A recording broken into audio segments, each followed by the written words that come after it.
Hey everyone, before we get into today's pod, I want to tell you about Blue Wire Hustle, a brand new program where you can host your very own podcast here at Blue Wire. Hustle was created to give everyone the opportunity to take your podcast to the next level. Or if you want to host a podcast and just don't know where to start, Hustle is the perfect place for you.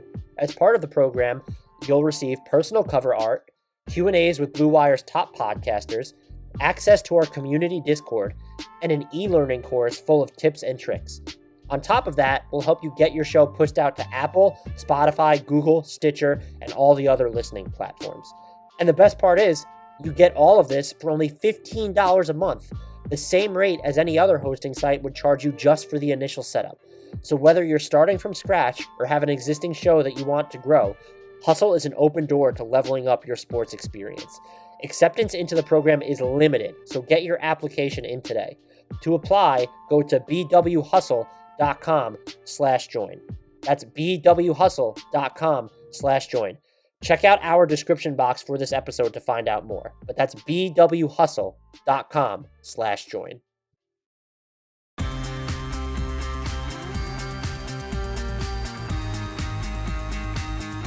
What is up, Hardwood Knocks listeners? We are back, this time without our fearless co-host, Adam Frommel. We are, however, super excited, as usual, to be joined by frequent guest and friend of the podcast, Bleacher Report's Grant Hughes. Follow him on Twitter, at GT_Hughes.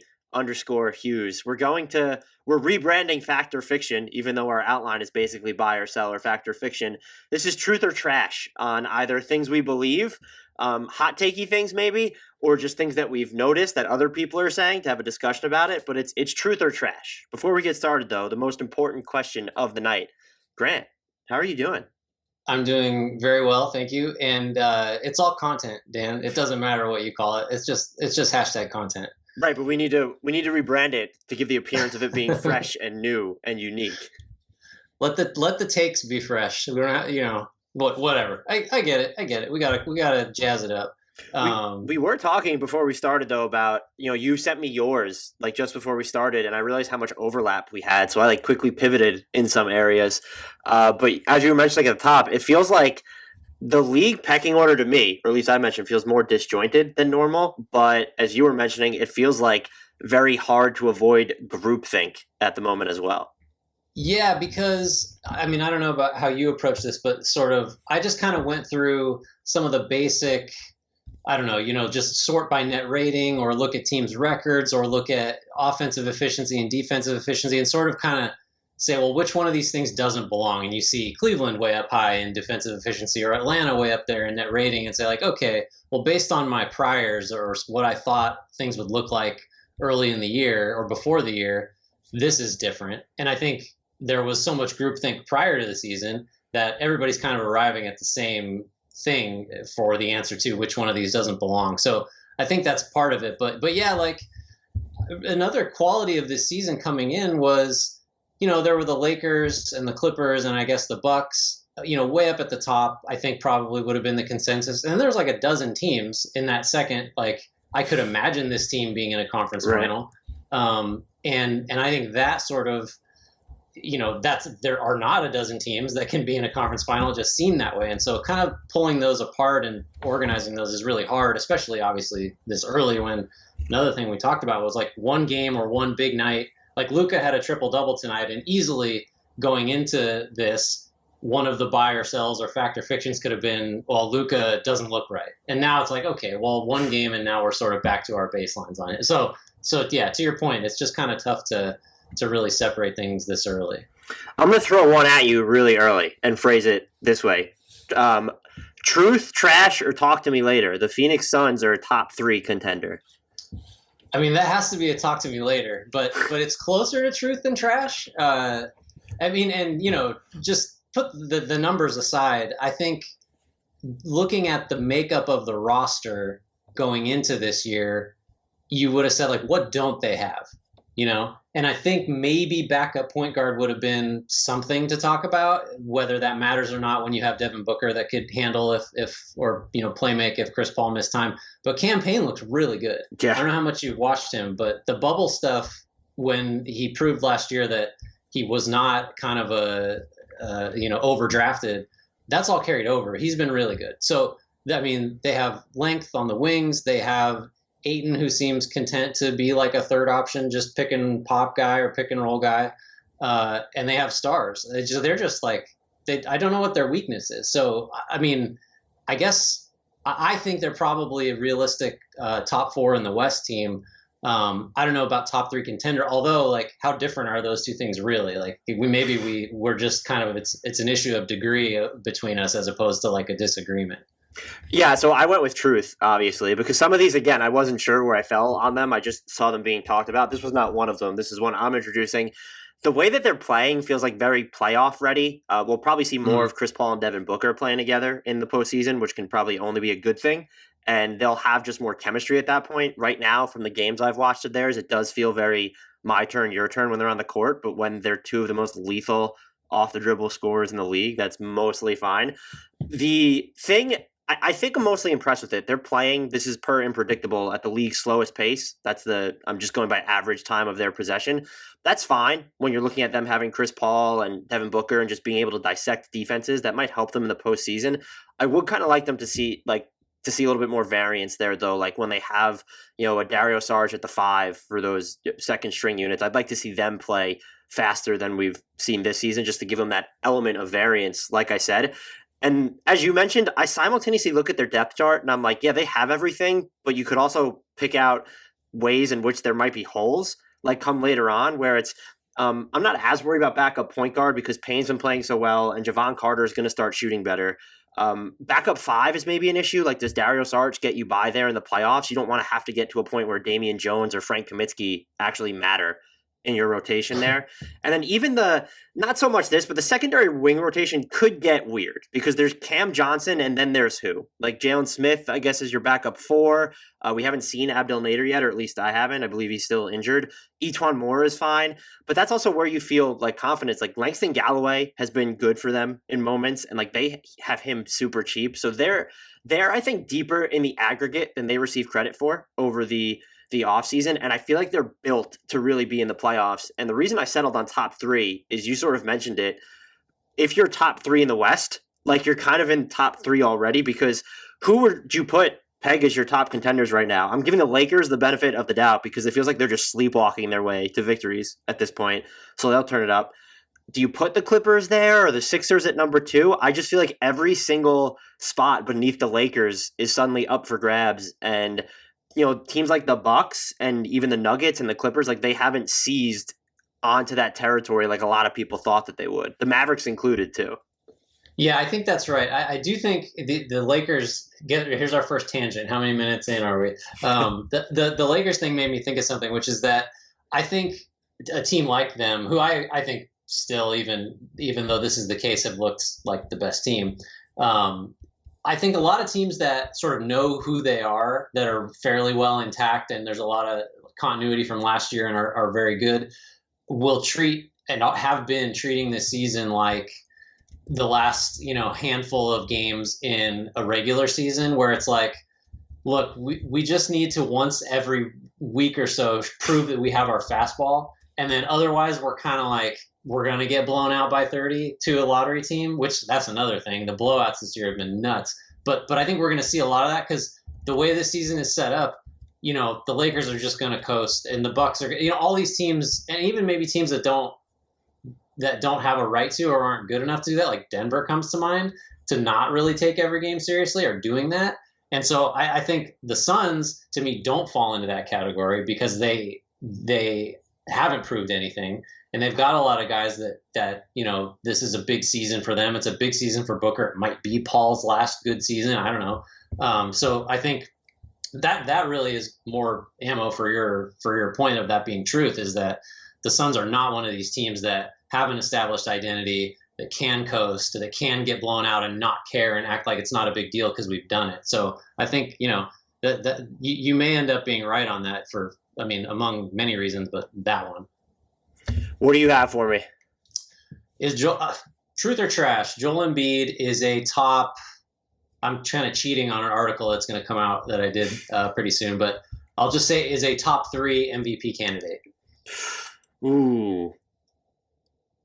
And I'll I'll give you go ahead and give me your answer, and then I'll give you my justification. I would probably go trash just because I wonder if he plays in enough games to make it to that level. Would be just my primary justification against it. That is the absolute best justification against it, and it's why this is probably a borderline hot take. But I'm going with truth. I'm going to have something coming out that he's going to be my number one MVP candidate. Not a prediction, but of the whatever it is, 6, 7, 8 games that most teams have played so far, who if the season ended today and you gave the award out would be MVP. I think it's him. I just think that this mix of Sixers talent, as everybody thought before the season, works, and their defense is the best in the league. I watched most of the Sixers Hornets game tonight, which was a blowout, and Embiid didn't even play the fourth quarter, and he didn't have a great statistical game. It was like 14 and 11 or something.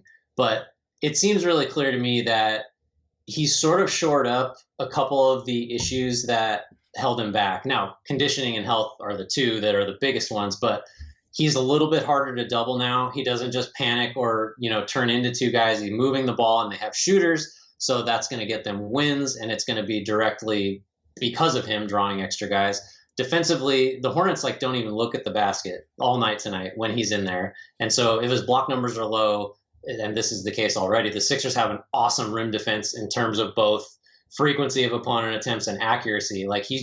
Him being there is kind of a Gobert effect. You don't try to shoot, and if you do try to shoot, he's in your head enough that if he doesn't block it, he affects the miss.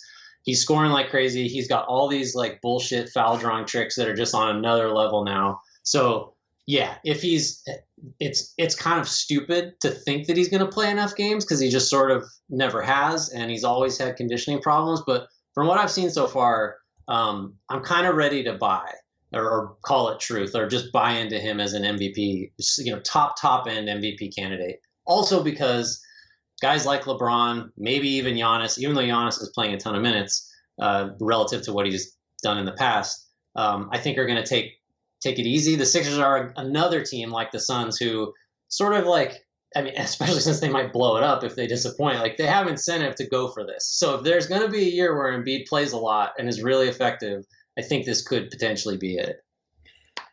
Yeah, I think what I need to see is that the Sixers, and I bought into them before the season, so this would be me being wrong if this doesn't pan out, but look at who they've beaten this year. Yeah, right. So it does help his MVP case that the one loss that they have came in the game that he sat out. That's a boon. If he sits out once every 8 games and they just lose that game, that's a boon for his MVP stock. So I see a path to him being there, but I feel like that's always been the case where it's if he played enough, he could be right there. Maybe in this season there's a better way of doing it, but I would also argue the potential pitfalls of if they do make a trade for James Harden, which again, if they continue playing like this, why would they? That's going to just throw him for a whirl too. We're going to probably see him impacted, and there'll be the element of James Harden cannibalizing some MVP votes there. There's just too many minefields here for me to call this a truth right now. Do you have it's too early for any of this, but do you have if you gun to your head, who's your MVP prediction? Who's set up, to because if it's not Embiid or if it, obviously there are a lot of good reasons it wouldn't be him, but is it just Giannis again based on the numbers he's going to put up? So Tatum was my preseason pick. I could see Trae Young being there right now, even though the Hawks offense is kind of imploded in the fourth quarter. My Tatum stock is I don't think it's terrible, but it can't be him. If we were to vote right now, I could see it maybe being Embiid at that point. I think you could probably also make a case for James Harden, ironically, as funny as that is, even though he's only played 4 games though. In his 7 games, and the Rockets have only played 4 games themselves though. No, Trae Young is interesting. He's going to be on my honorable mention when I. Brandon Ingram could probably get some love in that conversation too. He looks good. It's just too bad Jason Tatum's the second best player on his team now. That should be another of our truth or trash. Is Jaylen Brown for real? It is actually. Let's do it. Let's do it. I have truth, trash, or talk to me later. Jaylen Brown is a top 25 player. Oh, that's such a ridiculous number. Top 25. I'll say truth. Some of it. I'll move it up. I'm ready to go. No. I mean, that's a. I don't know what my top 25 are, but No, yeah, the shooting is going to regress, obviously. Would you like to know what he's shooting on pull-up twos? I would like to know. 77.4%. That seems sustainable to me, Dan. Yeah, he might go up to 80, I would think. Yeah. No, I do think just from what I've seen, it isn't just hot shooting that's different. I mean, that's the main driver of the numbers, obviously, but he's developing. It's happened kind of incrementally, but he now is making passes that he couldn't have made before, especially in transition. He's really Jared Weiss did a good write-up of this recently for The Athletic, and there are passes that he's seeing that he didn't used to see, and he's got the ability to make them with either hand on the move. Where before, when he came into the league, I distinctly remember he was purely a straight line driver who would just try to dunk over everybody.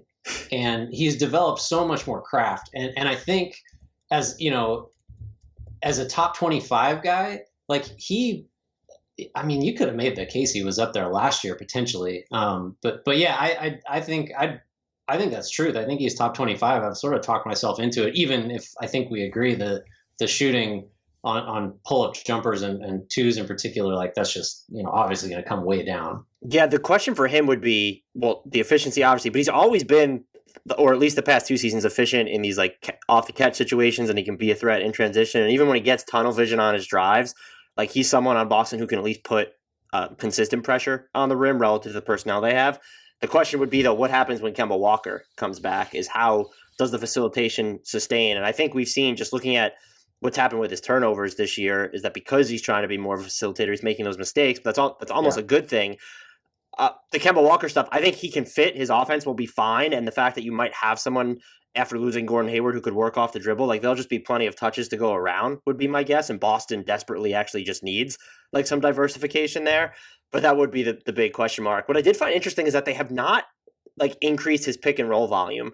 Last year it doubled from the season before. It's basically held steady since then, and they've been efficient in those situations, but it leads back to it. I kind of noticed it towards later of last season, and you see it now. It's just like there's a better feel, like it's not even just in transition to me, but like in those set spots where he has to make different choices, where it's not just going to the rim, it's making less complicated passes or deciding to take a different kind of shot.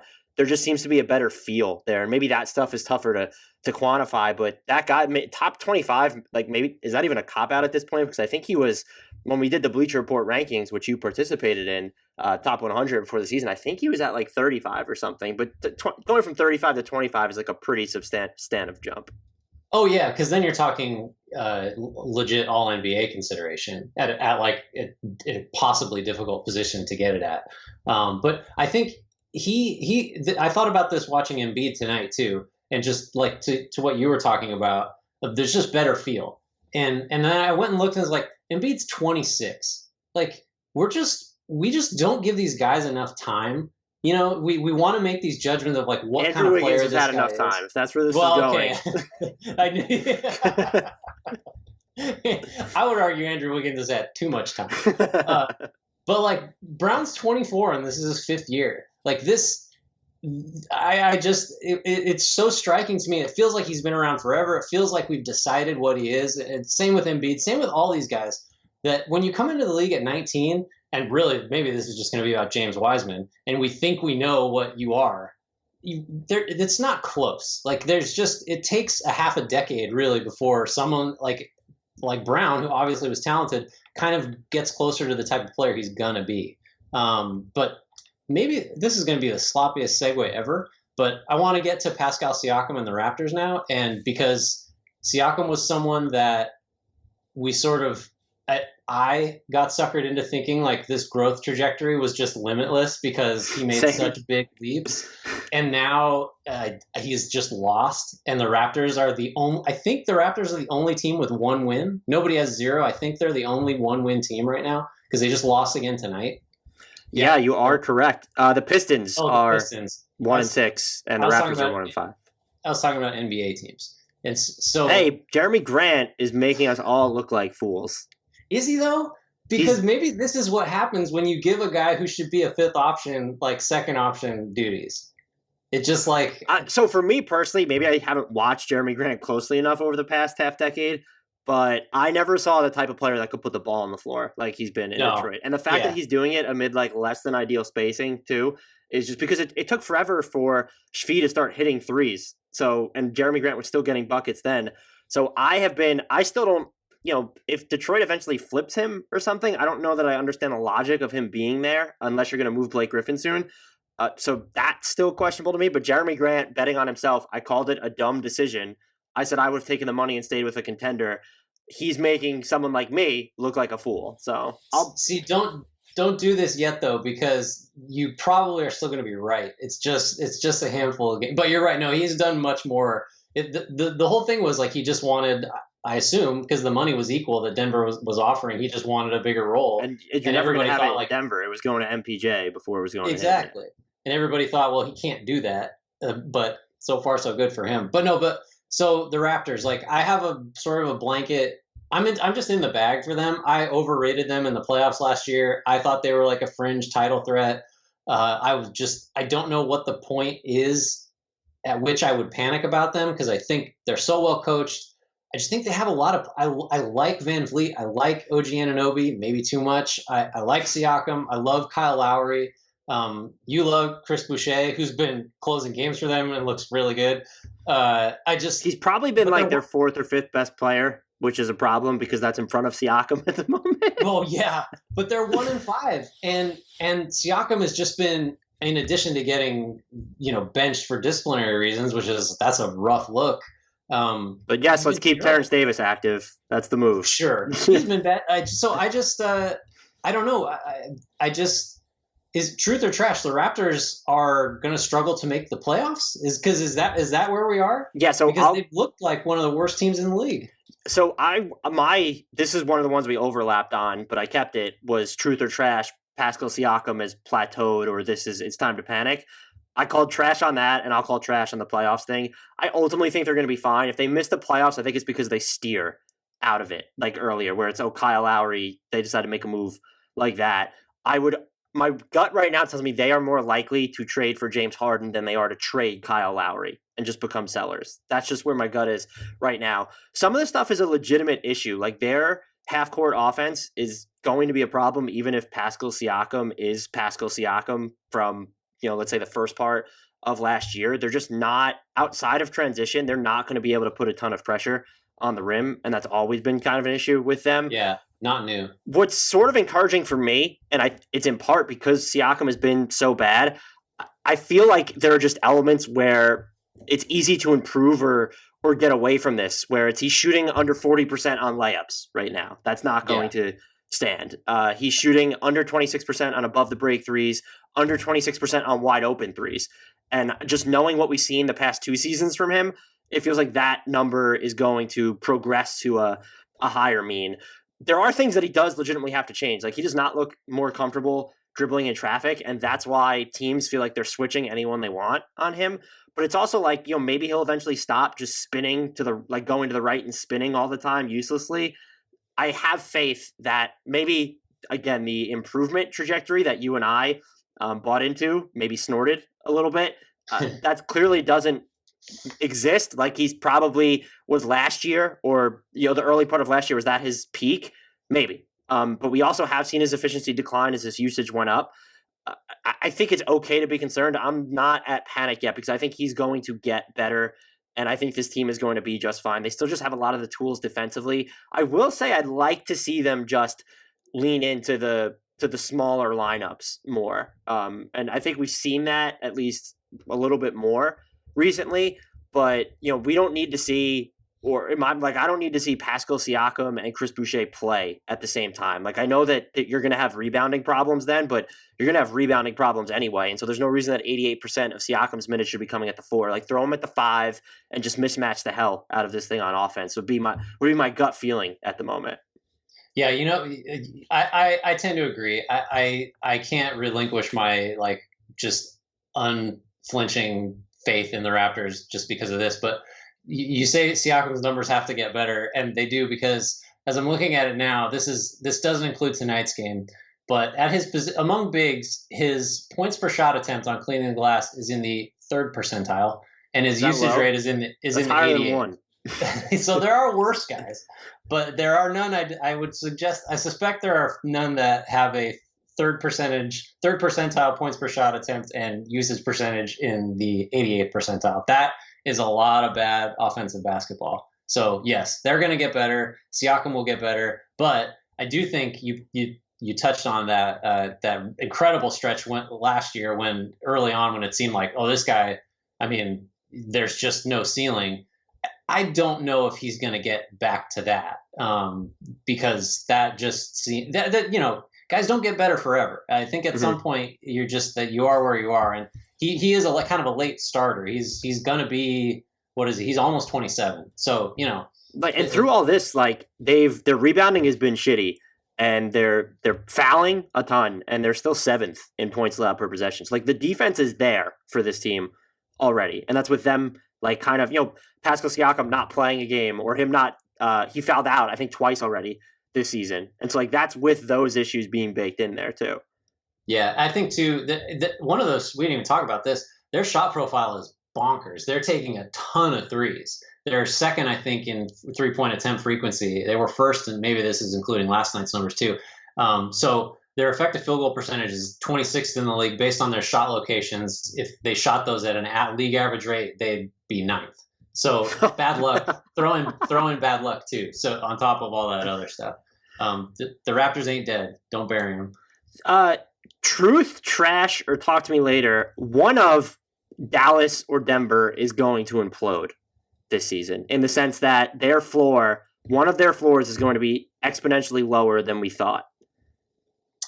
I'm going to say trash. And that's tough because Denver has been so bad defensively, and I don't know what the fix is. But they're a team. I'd throw them in this group. And again, I don't know that they deserve to feel this way because I think in hindsight their playoff run was lucky. You drop down 3-1 twice. That doesn't happen necessarily by accident. Yeah. Right. But they've sort of been on. And what's weird is Jokic usually starts like someone who just like hit the snooze bar on the season. And he's been awesome, at least offensively and in terms of his statistical production. But defensively, they're not there. This has to be driving Mike Malone nuts because all he's ever wanted is to have a defensive first team, and that like Denver was never going to be that team, but they're really not now. And like they've had bouts of this before. There's with actually a lot of the same roster now that I think of it, where they'll have these stretches where they just they're in the bottom 5 defensively doing power rankings for all those years. It was constantly just, well, if Denver could get it together defensively, they're a top 6 team or whatever, but and then they'd play great defense for a little while.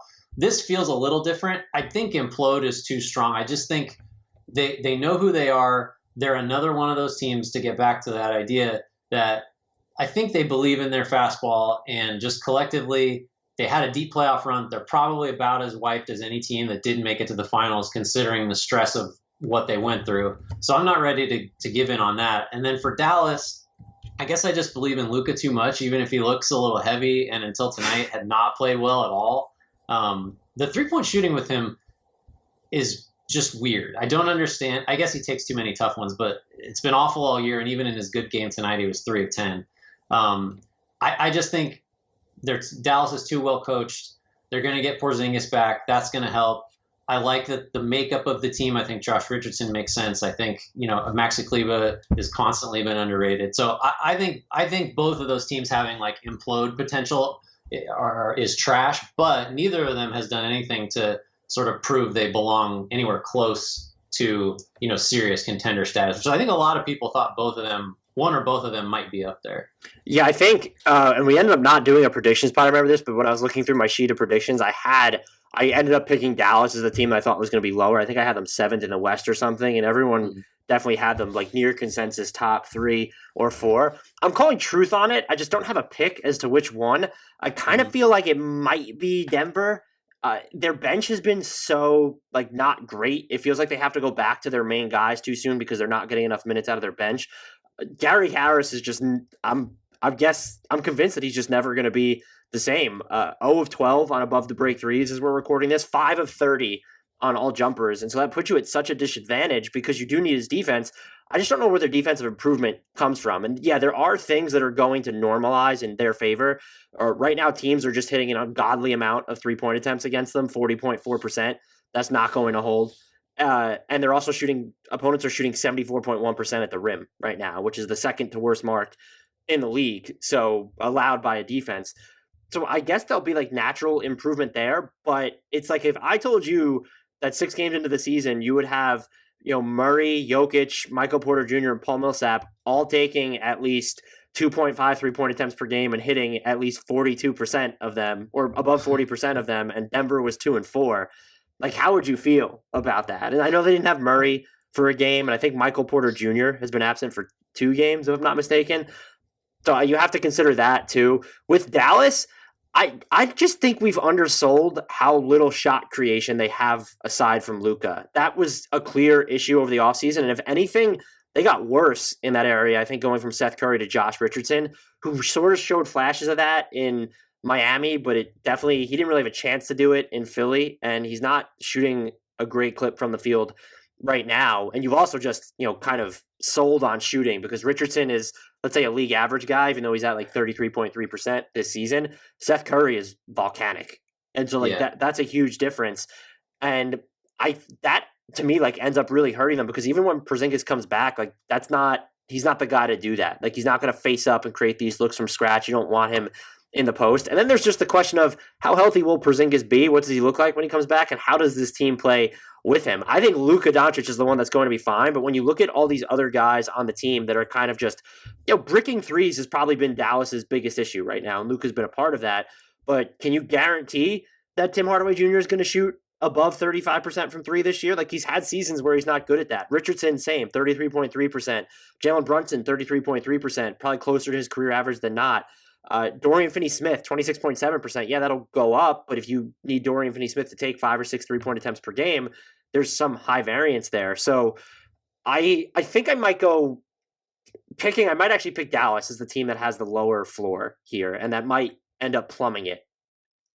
So I would look at it different. I don't think you picking them 7th before the season was outrageous, just because I think like the 2, 3 certainly, but maybe even 2 through 7 in the West is could be separated by 3 games or 2 games or something.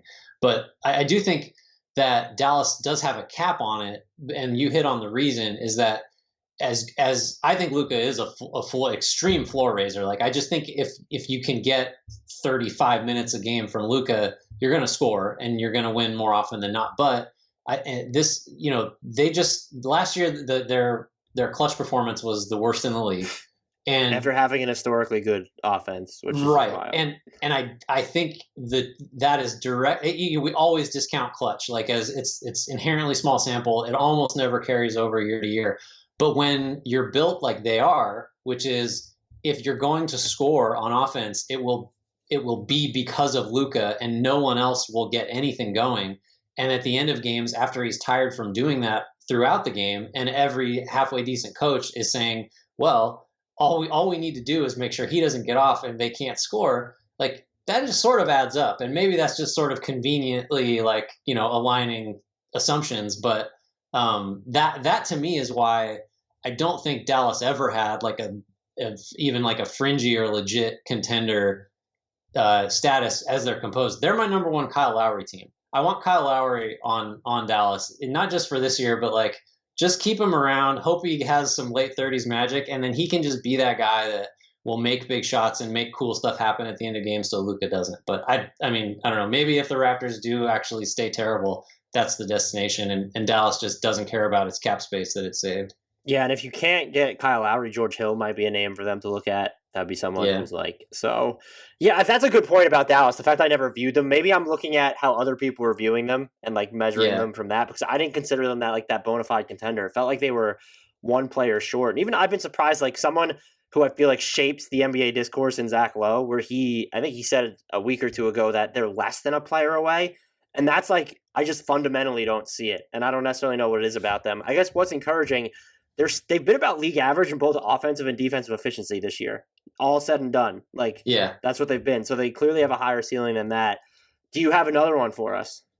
Let's go to. I'm sure your listenership is just going to be just on the edge of their seats over this one. But the Cavs are off to a relatively hot start, certainly as measured against what was expected of them. They did get smoked tonight, I think. Or no, what happened tonight? Not important. They lost to the Sixers. Your There top you go. MVP candidate in Joel. No, that was Charlotte that lost. Oh, then never mind.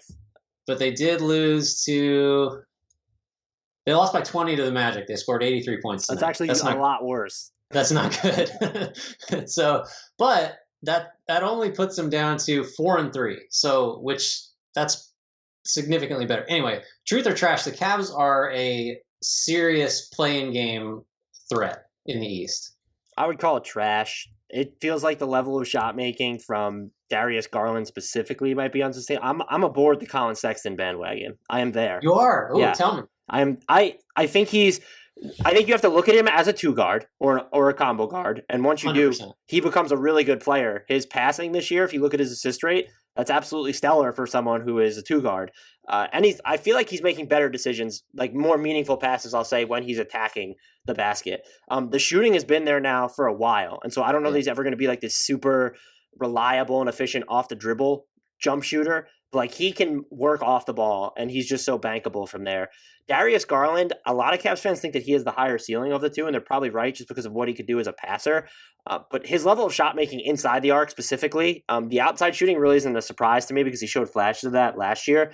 But the finishing inside the arc this year has just been absolutely mind-melting, and I would question whether that continues.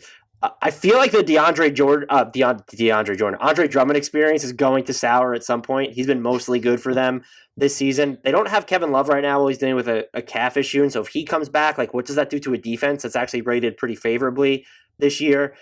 So, and they also just have like these, Isaac Okoro's not playing right now, and so with a rookie there, yeah, he looked good, but there are going to be some mistakes. Maybe he makes them better.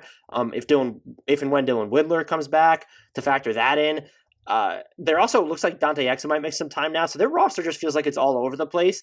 And I think the 2 players most responsible for their success are Sexton and Garland, which I guess is encouraging because those are probably the 2 closest, plus Okoro, like the long-term pieces you have on your team.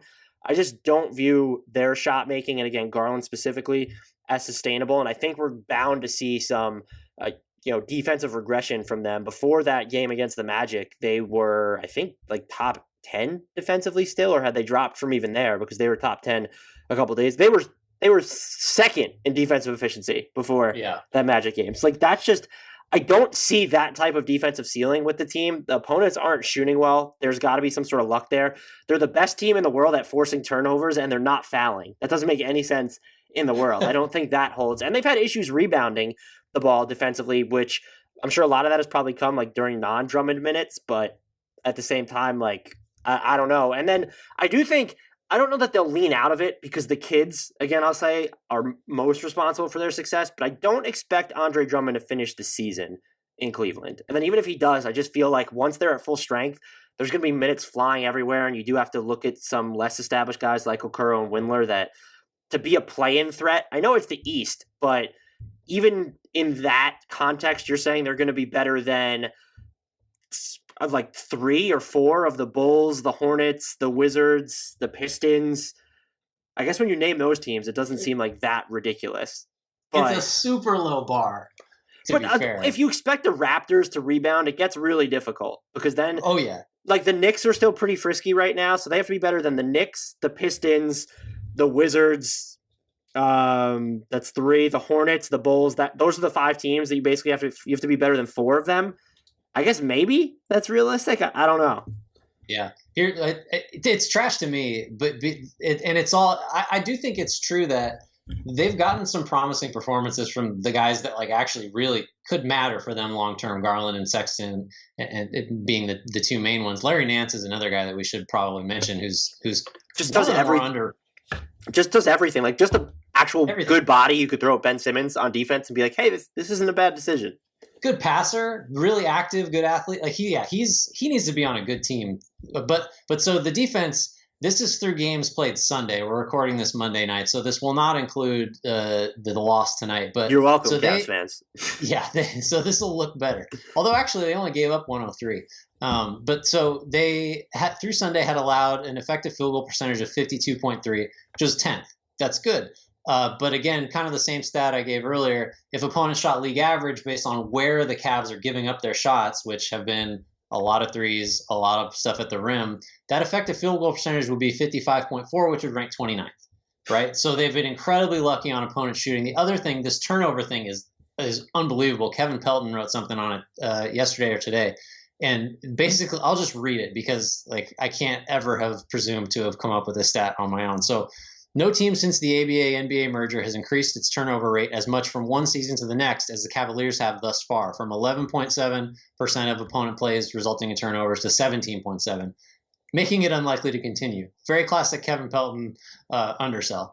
Last season's Bulls, who you may remember as Jim Boylan's lunatic squad of attack animals, pulled off the biggest one prior to that, which was a 4.4% increase. The Cavs are at 6. So they are on pace to have increased their turnovers forced percentage by historic margins. And like you said, they're not fouling. To me, this feels like just a total mirage. I think some of it's stylistic, and you have young aggressive guards, and Nance can move, and Drummond has actually good hands. That's, for all of his sort of empty numbers, as people like to point out. He actually does have good hands. He does create steals. There's just no way this continues. And then when that defense falls off, they scored 83 points against the Magic tonight. So, the bar is really low for them to be in the play-in scenario. But the numbers are kind of it's hard for me to get there looking at how much regression seems to very obviously be ahead of them. Yeah, that would be my guess. But going through those teams in the East, it's I hate the Bulls this season. I've not enjoyed them at all. And I think they're the team I've watched the least of, just full stop. So maybe that's just uninformed analysis there on the Bulls. But when you go through the list of teams, it's maybe because the Pistons are they're bad, but they're promising bad, where it's Grant is having good moments and Killian Hayes is doing some good things and Sadiq Bey and Isaiah Stewart, but they'll probably be better than the Pistons. They'll probably be better than the Bulls. This would bring my next one, though. If they're going to be better than the Knicks, truth or trash, the Knicks are actually a nuisance in the East. Let's just use the same logic as the Cavs. They're a play-in threat. Well, I think a lot of it comes. They have. I don't have the numbers in front of me. Maybe I'll look them up when you start going. But they, I think, have had the luckiest, opponent shooting luck in terms of they've given up a bunch of threes, wide open threes. Maybe you have this stat. Yeah, only the Pelicans have given up more wide open threes as a higher share of their opponent shots. The Knicks' opponents are shooting. This does not include their win over the Hawks. And I actually watching the fourth quarter from Atlanta, this stat is probably going to tilt even more in the Knicks' favor. Opponents are shooting 30.3% on wide open threes against New York. Maybe they figured something out. Whatever it is you can do to make opponents miss open shots. Maybe they're pumping something weird into I think the best argument for this being truth, or at least, talk to me later, is that they do play now under Thibodeau as we should have expected. They play more organized brand of basketball with a little bit of purpose. And even though the pieces still fit weirdly with a bunch of guys that, they start guys, Julius Randle, Mitchell Robinson together. I just don't know how you get the shooting from that. And, Elfrid Payton is not someone that I think defenses really care about. When you put Frank in the game, same, they have a lot of. Whoa.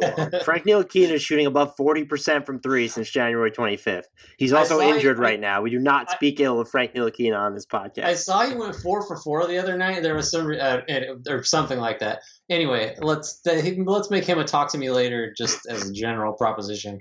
But I think the Knicks, what's the specific question? Are they a nuisance in the East? Just use the same logic as the Cavs. Are they a play-in threat? Truth or trash?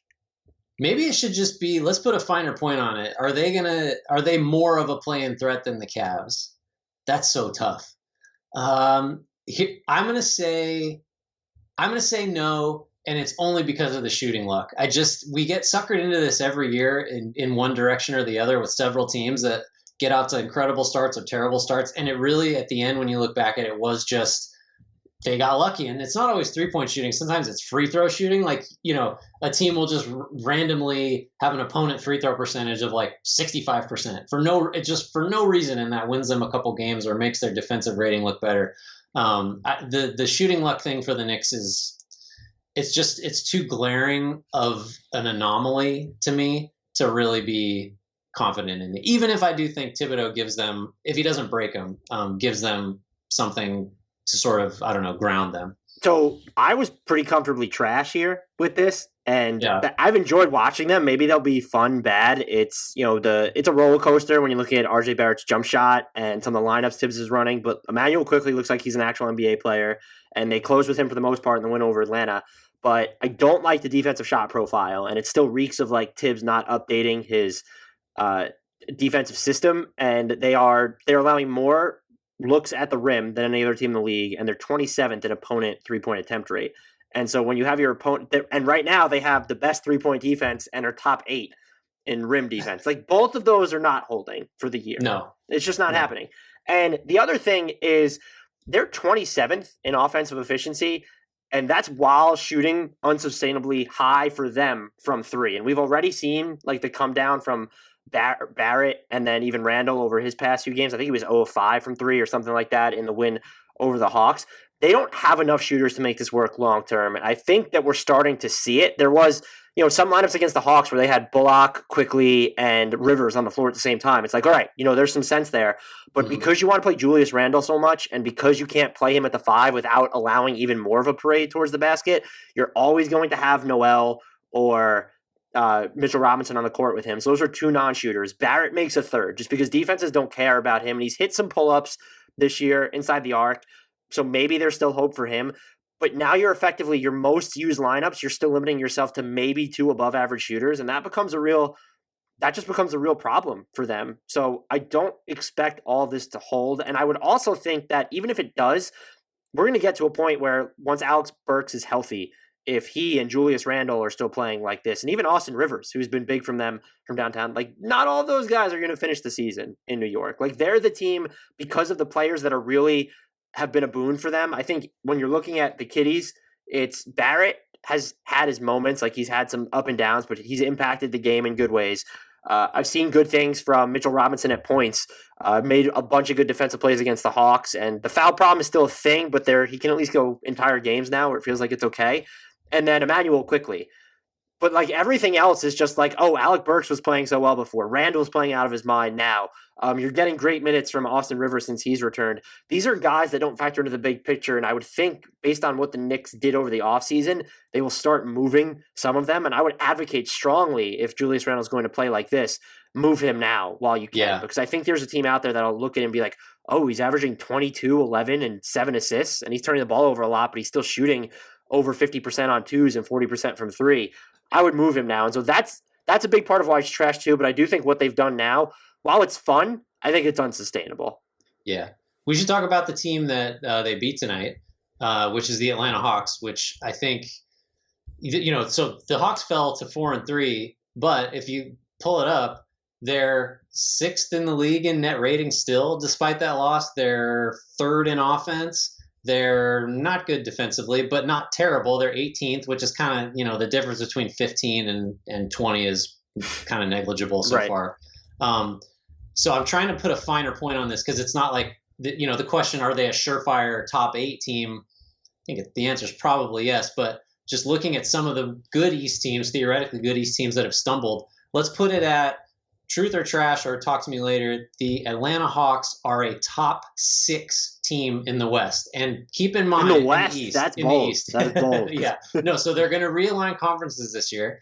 And then the Hawks, but no, so that means if they're top 6, they are better than somebody from the following group, which as I'm doing this is going to be a tough sell. Milwaukee, Philadelphia. I'm just going down by net rating so far in order. Milwaukee, Philadelphia, Indiana, Brooklyn, Boston, and then you've still got Miami and then Toronto way down there. So they got to be better than somebody from that group.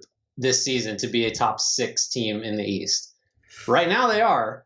And a lot of that is based on their offense is awesome, which I think is 100% legit. The question will be defensively. Where are you? Truth, trash, talk to me later. Hawks are a top 6 team. I have to hedge here with talk to me later because I want to call truth, but when you phrase it like that from the group, it's so tough. What I do think bodes well for them is like they haven't even been close to full strength this year yet. Like Chris Dunn's injured, Gallo's been banged up, Clint Capella's still working his way into shape. Rondo's only played in 2 games, I believe, and they've gotten good play from their younger wings. It's almost just like they have too many decisions to make on not just it's like a minute by minute basis, the amount of decisions they have to make. It's like, who do we close with? How do we run these lineups? Does Gallo play some 3 when he comes back? Will they ever share the court with John Collins? Does him and John Collins, the 4 and 5, work? Are we closing games with Capella at the 5? And then does that mean that Collins or Gallo, one of them has to be on the bench? Can we close a game with Collins at the 5? And are we, when Chris Dunn comes back, like do him and Rondo play together? Is he defending wings? Which one of our young wings is closing games? DeAndre Hunter probably gives us more optionality defensively, but Cam Reddish has been, I feel like by and large, just better defensively for him, particularly against smaller players. They make me nervous just because they have in a good way, but it's almost like too much of a good thing. And it feels like they need to consolidate this a little bit in favor of some defensive talent. I don't know I'm not advocating for a John Collins trade in that through that lens, but that feels like what they need to do. So I agree. I think with their numbers this is a testament to how early it is. Their 5-man unit numbers going into tonight were wild. Like you would assume that, Capella has long been thought to be sort of the key to them playing passable defense because he would defend the rim, but their numbers with him at center suck. And when John Collins has played the 5, their defense has been really, really good. So obviously that's just been luck because Collins can't guard anything. But I think you hit on the potential for why this could be truth. I'm gonna talk to me later too, because if you said 7 or 8, then sure, but 6 is like, are they going to really be better than Toronto, Boston, Miami? It's tough to get there. But they have so many pieces that if they wanted to go out and trade for a star, like what could you get with Collins and like a Kongwu? We didn't even talk about him. He hasn't played.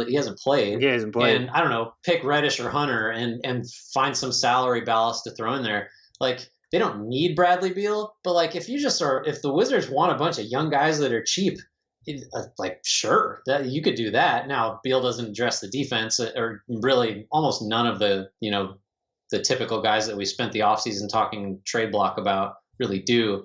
But if this is going to be truth, I think one pathway to get there is they do, like you say, is consolidate and just trade like 3 of these young guys and a pick or something, and they just get another star. So, or another, figure out what kind of defensive piece you could throw in there on the wing to just fix everything. Because they got a lot of guys, and it's almost like a blessing that they all haven't been healthy, which is weird to say because there just aren't going to be a lot of minutes, and somebody's going to get pissed off, and that could be a whole other problem. But they're really kind of ripe to do something wild, I think, potentially. It's just when you look at like who could potentially be available, who's going to help them defensively. I even thought like, what if they just decided to move on from Gallo or Bogdanovich at midseason, and use that as ballast, pair it with a youngster, and like go after somebody, like an Oladipo would make sense for them if you don't have to give up too much and they're willing to pay him. I thought about Aaron Gordon for this team, but then that's still, he could defend wing spots, but he's still redundant if you have Collins in there too. Like, how do you balance that is still an issue. They have so many options, which I guess isn't, for the regular season, it's definitely not a bad thing because as we've seen, like not only the injuries, but whatever happens with COVID protocols, like that's how this season needs to be viewed too, is that you need the extra available bodies. But when it comes to crunch time, like we've kind of seen it, like they have all these different options to make. And with the way that they've kind of played in the fourth quarter of the past couple games, maybe those are also underlying issues they need to look at. It's also hard to make that call though before they've seen their rotation at full strength. Like you just even forget about Okongwu, just not having like Gallo and Chris Dunn available at the same time as Rondo and Bogdanovich, along with then like everyone else. It just makes it hard to like, how do you build your rotation like they still had to play a bunch of Solomon Hill and Brandon Goodwin for this team. Yeah. The other thing with them too is I honestly think, like, having just said there seem to be ways for them to consolidate or get better, they're still a team that maybe this is just me being risk averse, but I think they're not far enough along in the process to where they can be, turning down all these bites at the apple they have, because like we didn't talk about Kevin Huerter. I like Kevin Huerter. I think he might be like a seventh guy that just is a lights out shooter on a good team someday. And, they got all these guys in the like 21 to 23 range. Right. Throw Reddish and Hunter in there. Like realistically, all those guys aren't part of the future, but I think you want to keep all these guys, as many around as you can, to see which couple of them pop, and then you have a better idea in a year or two of like what your team actually is going to look like, and consolidation happens kind of organically. But and really the Collins situation is a good example, because they're just like, we're going to wait and see what you are before we meet your max salary demands. Like we're going to go another year. If you're this good, we'll pay you. If not, later. We got restricted rights. Like I think that's kind of a good way to approach it. So having said all that about how they could get there, I don't know. I think you just kind of hang on and see which one of these guys kind of emerge from all this, and you hope to come out of this year with an idea of like, these are our 6 guys that are really a big part of the future, and the rest of them we can consider moving, because this isn't the year, right? Like they want to make the playoffs, they're going to do that. I think you just be happy with that and not think about pushing, going crazy. I'm with you. Truth or trash? The Golden State Warriors can be more than a first-round stepping stone. So this means they can win a playoff series. Yeah. Not a play-in series. I just want to make that clear. An actual playoff series. Like a series that involves 7 games against a team that actually. I think that's truth, and I feel incredibly uneasy about saying that because we talked about this before we started recording. I thought, based on the preseason, my sort of mantra on them was, I don't know if they're going to be any good, but I know they're going to play really hard and be fun and defend. And that hasn't been true at all. They've been just super inconsistent. The shooting is like Kelly Oubre on the literally the worst 3-point shooting start in NBA history is a huge story. Wiggins looking incredible for stretches and looking like he just doesn't want to be there. The Andrew Wiggins experience, right, like in a nutshell, is the thing. I think a huge issue that will continue to be a complicated thing is that, Steve Kerr wants to run an offense that is like high level, whatever math analogy you want to use, like it's advanced calculus, and it's read and react basically, right? And it's complicated. You have to be watching 3 other guys and waiting for Steph Curry to not come off this pin down, but the other one, and run a split cut with this guy. And it requires an incredibly high basketball IQ. So it's an advanced calculus offense with guys that can't do long division yet. Like that's what the roster, that's the situation. And so Curry blew up last night because they simplified, and he just said, F it. Like I'm going to attack the basket and make cool stuff happen. So that's a huge problem. Wiseman's going to play a ton, and he has no idea where to be 90% of the time. He does more harm than good right now, but the flashes are incredible. They should continue to play him. They will continue to play him, and it's going to be rough sledding against good teams, especially as that you realize that like he just has miles and miles to go in terms of like understanding where to be, how to position himself, how to rebound the ball in traffic, which he cannot do. There's all this stuff, but I do think there's a chance that with Steph, with Draymond, assuming those guys stay healthy, the learning curve will be gradual, but there will be one. And when you have an MVP type player, which I think Steph still is, last night confirmed it. 100% truth.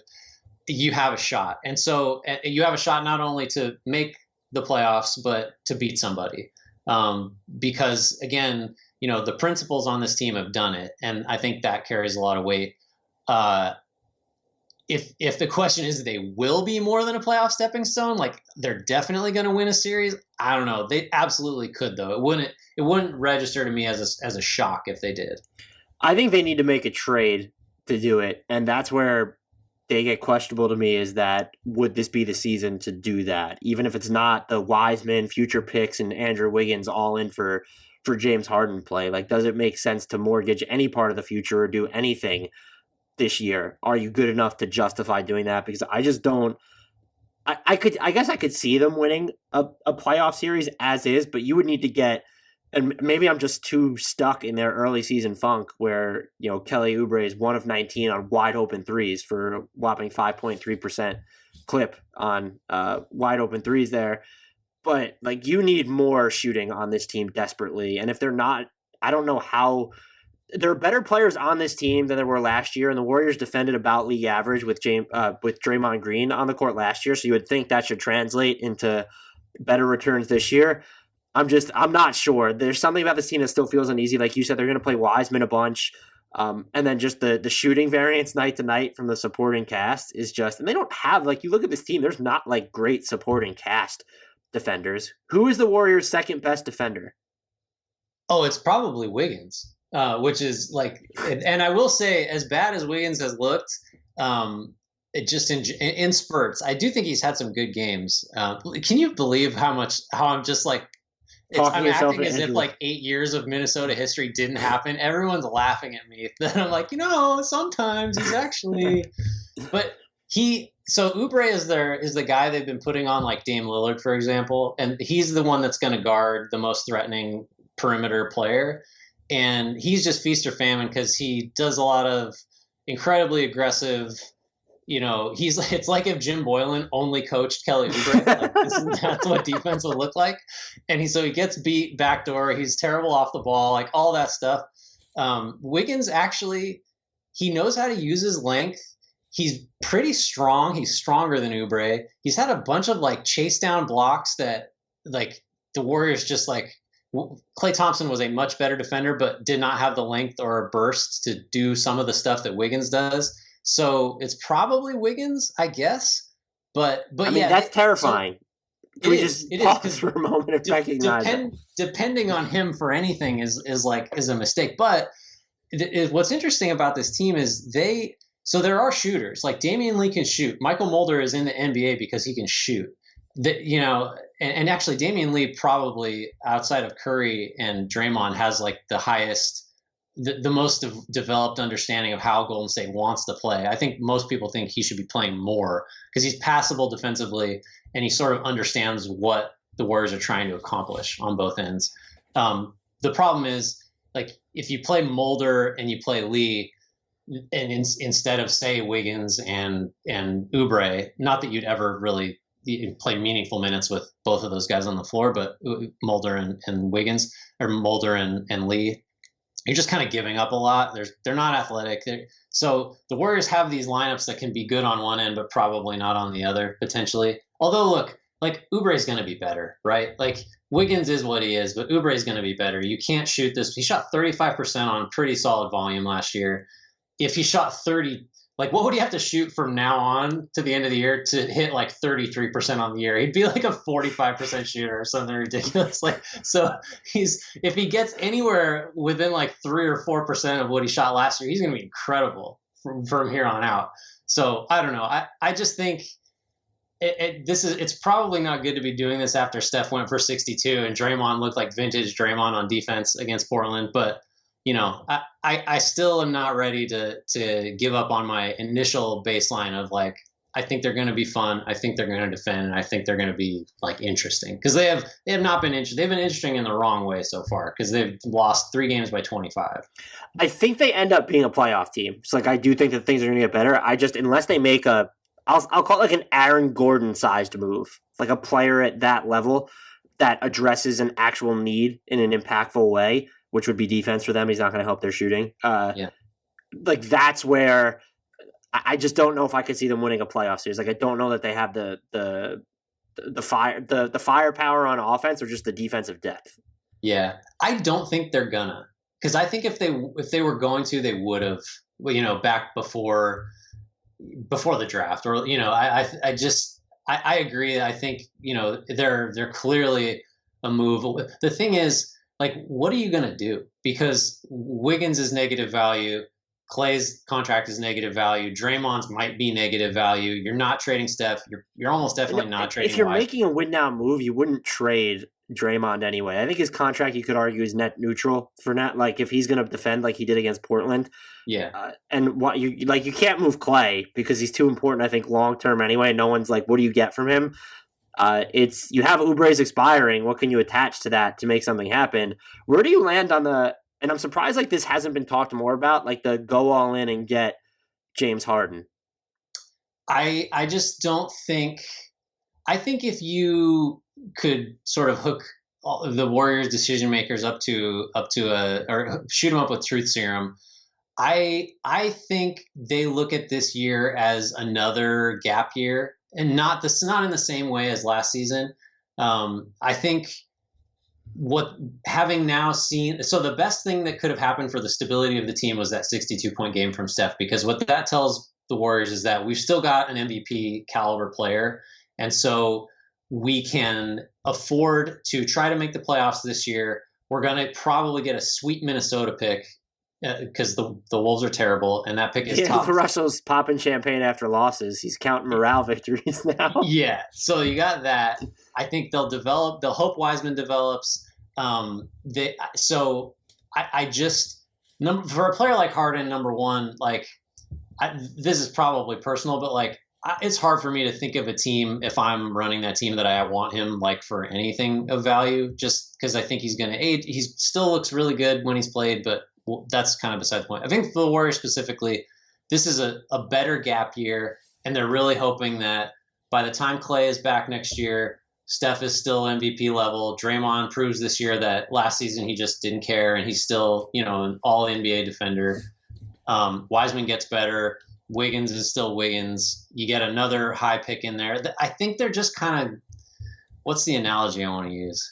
Or this is sort of, I don't know. It's like a Spurs thing. I think they want to be the Spurs. I think they want to be really good for 20 years. I think kind of that's the aim. And I don't know that a Harden move, for example, is going to achieve what they're going for. I'd be curious if they can find a middle ground move. Like I mentioned before, where you keep Wiseman. At least, like that's can you get in Aaron Gordon's name I mentioned? You don't like Zach LaVine, but it feels like he'd be perfect for this team.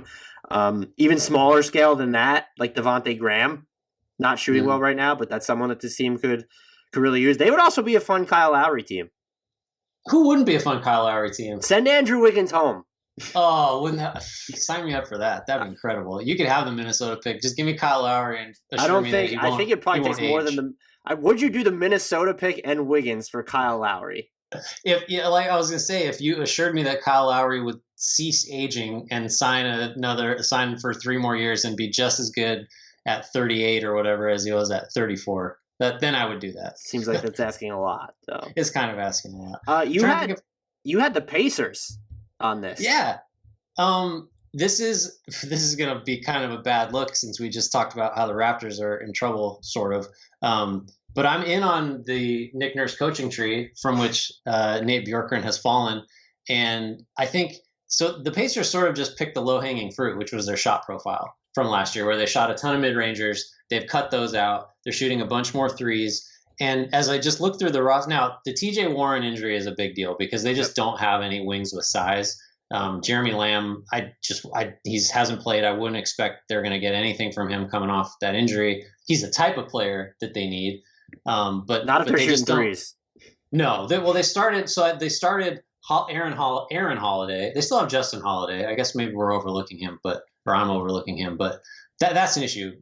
The wing thing is kind of a problem. But I just feel like they handled the shot profile stuff. They were very good last year. I think they have the potential to be even better this year just by fixing that. And look, like Oladipo looks good. Yeah. I don't think all NBA Oladipo is coming back. That just felt like just lightning in a bottle that year. He was just super healthy, super quick, getting by everybody. But what he's done so far this year has been as good as any other year of his career, including the sort of truncated, I think, 18-19 year where he was sort of hurt, made an all-star game, and then played like 30-some-odd games and didn't play the rest of the year. He had a sequence tonight at the end of the game where he came down, hit a pull-up 3 from like 28 feet to get the Pelicans or to get Indy within 3, stole the inbound, assisted a Miles Turner 3 that tied. And like he looks active on both ends. Oladipo looks like a player. So and he's not doing anything. Sorry, he's not even doing anything like unsustainable. Yeah, he's not going to shoot 60% on catch and shoot threes forever. But you mentioned the pull up three, like 36.8% on pull up threes for him. Like that's totally like that's probably closer to all NBA season than the one where he was an all-star before he got injured. But like that's not an absurd number where it's like, oh, he can't do that. And he's been defending well too, which wasn't happening in the bubble, and it felt like he was hijacking possessions on offense at points, and it just doesn't feel that way now. Yeah, so I've departed from our conceit, but the truth, I guess I'll just say, truth, trash, talk to me later. Indy is the thing on the outline is Indy is this good, which by this good, I guess it's like, they're one of the 3 or 4 best teams in the East. I'm going to call truth. They're good, right? Like, they kind of have a lot of talent. So, but we didn't even talk about Sabonis yet. I don't think either of us are super high on Sabonis relative to higher now. Yeah, way higher now. Yeah, he's not going to shoot. He's taking threes now. He's not going to shoot 50+% from beyond the arc forever, but like they're not getting anything from Miles Turner beyond the arc right now. He's sub 30%. So it's like that, like there's kind of the give and take there. Like this team is just ridiculously good. Sabonis is just like supercharged now in this offense too. And I think people like view his game as a throwback. I just feel like he's more of a contemporary spin on like doing some like the work for like he's not setting up shop in the post, taking 10 to 12 seconds off the shot clock while he's backing dudes down. Like he's making these just like super fast reads. He's really good at like using his shoulders, and like he's going to lead fast breaks too. So he's just been so good for them. And if you were to say like truth or trash, their top 4 in the East, I did not have them here at the beginning of the season. If you tell me that they're keeping Victor Oladipo and they're not going to trade him, which I do think needs to be factored into all this since he's coming in a contract year, and he's making that decision more difficult because he's playing so well. And it's like, all right, this is great, but if we pay him, like what happens from there? And that you do have to think about that. They don't really have a North Star aside from Sabonis after him, and I don't think you want to build your entire team around a Sabonis type. You still need that traditional face-up option, which Sabonis is just not. And we're even seeing the benefits of what Oladipo does for Malcolm Brogdon, just being able to open his game. That's something that TJ Warren isn't even going to do when he's healthy.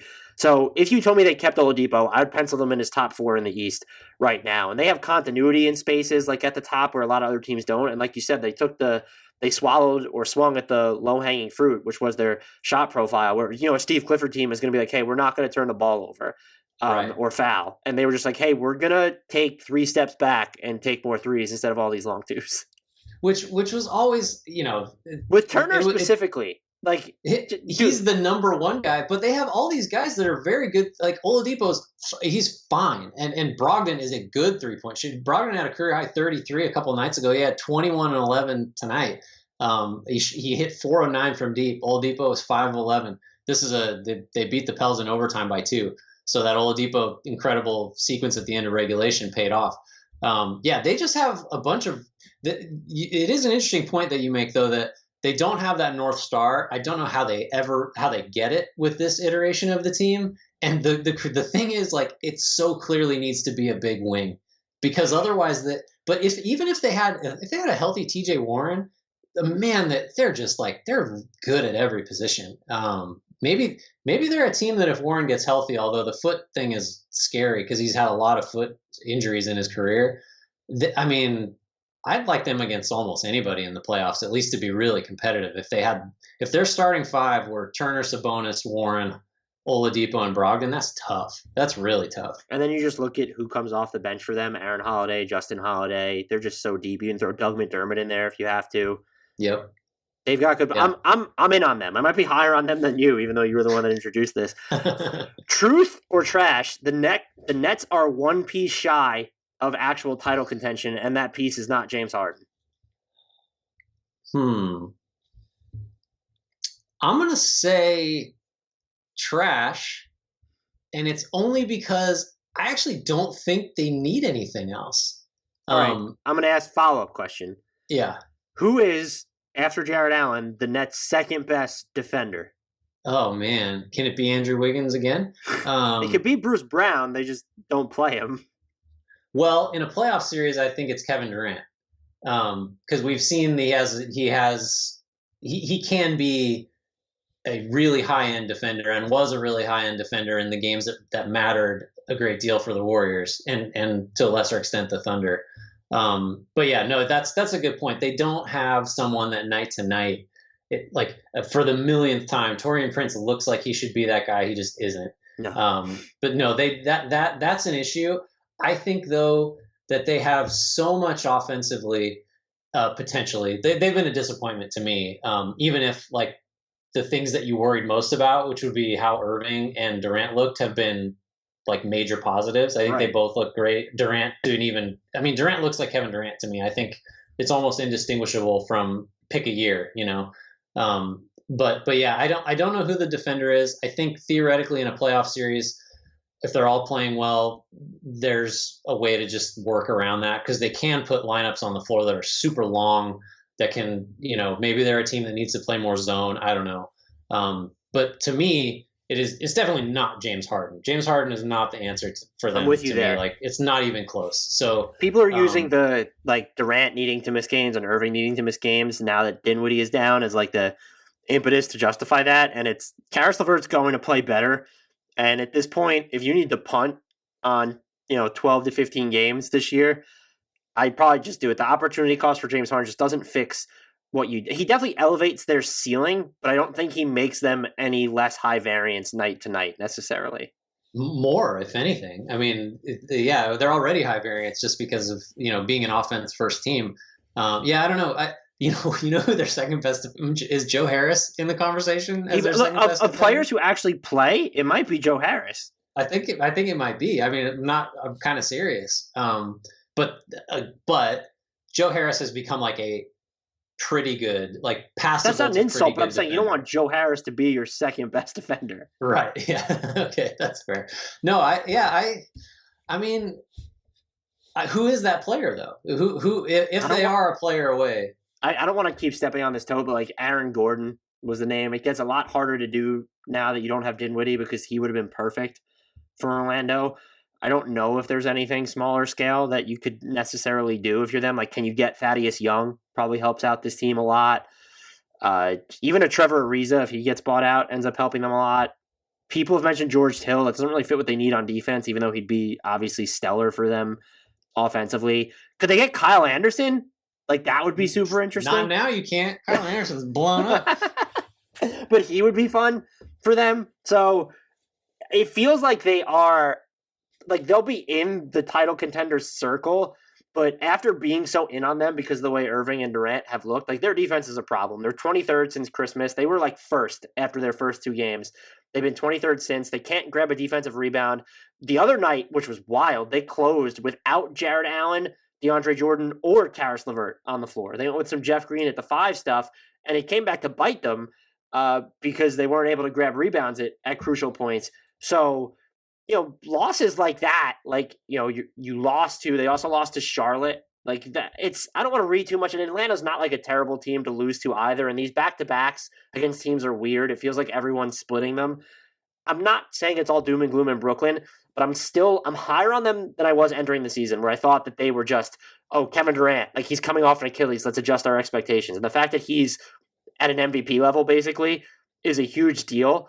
The defense long-term is just super concerning to me. And look, there's a chance they end up trading Jared Allen too because of his contract coming up. Like, he's playing more than DeAndre Jordan, more likely to close games. There's still a chance that they move him. So I'm just looking at it now. So they're ninth in offensive efficiency. I think we agree that that's going to come up. This is by cleaning the glass, so there's no garbage time. And they're actually 11th in defense. Yes, despite because they were first after their first two games. They're 23rd since. Sure, but those two games counted. I mean, they did that. That's fair. No, I don't know. Yeah, the defense is an issue. I just think the offense could be like, if they're the best offense in the league. I mean, if they're not one of the 5 best offenses in the league, like, we're going to be saying what the hell went wrong. So I think you're if you can get to 14, 15 defensively, or fall to that from this number, which you so rudely are just being dismissive of. They have the best opponent effective field goal percentage in the league right now. I know, they've been super lucky. They've been super lucky. So they've been super lucky to be basically mediocre. But But yeah, the rebounding thing is really weird to me. There doesn't seem to be an excuse for that. And that actually, I think you look at their roster though, and you're like, you know what? That might be the league's worst rebounding team. That sort of aligns. Does it though? Because defensively, DeAndre Jordan does is rebound. DeAndre Jordan's just not the same. Jarrett Allen's never been like that guy. And if you're going to go with Kevin Durant or Jeff Green at the 5, like if those are your front court, like you're going to give up some offensive boards in those situations. Yeah. The thing with them is going into the year, I guess like I'm very protective of Steve Nash. And I was like, has nothing to do with the fact that you guys are alumni of Santa Clara at all. No, he's none whatsoever. He's sort of like I don't consider him family. He certainly wouldn't. Did you know that Steve Nash went to college with Lloyd Pierce? Comes up on every single broadcast that either one of them run. They don't both have to be on it. That's the fun fact. I've played a lot of basketball with Lloyd Pierce because he was an assistant at Santa Clara when I was there. He was an incredible defender, as you might imagine. But so like the way the Nets thing I thought would go south if it were going to go south was 1 injury, 2 just unmanageable sets of personalities, and like. We've cleared those hurdles. Like, it doesn't seem like, Kyrie kind of tiptoed a little bit into being Kyrie, but like there hasn't been anything, just super disruptive, and their most important players look healthy. So now I'm kind of thinking like, well, if the hurdles that I thought were going to trip them, if they cleared them, like, shit, let's go. Like the talent's there. Like what's in the way? Turns out it's defense and rebounding, but maybe I'm just, I don't know. Suddenly I feel like way more optimistic than I should have been just because the way I thought it would go bad didn't happen. That's fair. If Kevin Durant and Kyrie are going to play this well, championship is the ceiling in Brooklyn. I want to make that clear. Yeah. It just feels like if you need to beat the Lakers or the Clippers or even the Bucks, I mean, shit, even the Pacers at this point, like they feel like they're one player short and not the James Harden type player. I don't think it needs to be a star, but it needs to be just like another defensive body. Like the player Taurean Prince looks like he could be. That's exactly what I was going to say. If they just imported someone who looked exactly like Taurean Prince and had like the build and the mobility but actually like played like that person looks, then yep, they'd be the title favorites probably. Are we out of trash or truth or trashes? I think we each have 2 more left from what I'm looking at. You had something on the Pelicans. Yeah, truth or trash, the Pelicans. Before I want to make sure I get this right because I think they gave up too many points tonight. They're 5th defensively right now. Truth or trash, the Pelicans are a top 5 defense. Whoa. I'm going to say trash. Top 5 seems high. Like if you gave me some wiggle room of like top 12, I might buy it. Top 10. Let's go top 10. Why is that still so hard? Don't you trust Stan Van? I mean, I'll say truth just because all his teams tend to play above their head, and the Steven Adams on-off stuff with them is just absolutely wild at this point. Bledsoe's a really good regular season player. Ingram's been defending better. Lonzo Ball is a very good, maybe not necessarily one-on-one, but he's a good team defender. So I'll say truth. I think it's truth too, and I think the problem is it comes at the expense of like what made New Orleans theoretically interesting last year's. They played with a lot of pace. They have the personnel. I mean, that's what the Adams move at the time made no sense because it's like we're slowing it down now because Adams is not an up-tempo player. No. Except he will clear the defensive boards and get it started, but and the spacing issues he creates with Zion will cramp the offense, which it sort of has. They sacrificed that to play Van Gundy defense and just sort of handle all the stuff they're supposed to handle. They're doing like a Bucks thing where they're just like, screw it. You guys can shoot all the threes you want. They've given up just an ungodly percentage of opponent 3-point percentage. When I put this together, they had allowed opponents, it's non-garbage, allowed opponents to take 48.4% of their shots from deep, which is like just incredible. The Clippers were second at just under 42%. So the gap is wide, but you get nothing at the rim against them, which makes sense personnel-wise because Adams is huge, Zion's big, Ingram's long, Lonzo's a big guard, Bledsoe is a fire hydrant. Like it makes sense that if they want you out of the lane, they will keep you out of the lane. So they will be subject to a bunch of high variance nights where if teams just hit above the break threes, you'll lose, which is true of Milwaukee too. But I think that, sort of like to a much larger extent with Thibodeau and the Knicks, the Pels just sort of have principles now.